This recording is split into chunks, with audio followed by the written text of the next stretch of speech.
Futhi nazo engena manje-ke ezingezinhle-ke laphana-ke zokuthi ungizwe emchunu-ke usebe sengozini-ke yemonto-ke laphana-ke. Kodwa-ke imibiko ekhona ephelele yokuthi-ke akazange athinteke, kuthinteke nje imoto yakhe kuphela.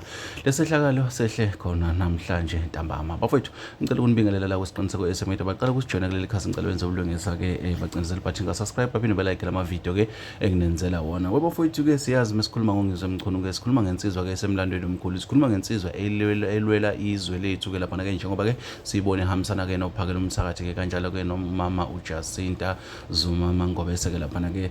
Ungizwe mchunu-ke setholakala-ke sengozini yemonto. Le ngozi yemonto okubika ukuthi-ke kungenzeka mhlampeni-ke idalwe isiphithiphithi noma ubudedengu bo-driver, njengoba sazi ukuthi umgwaqo mokuze 25 kuya phambili-ke kuye kube khona-ke lokho.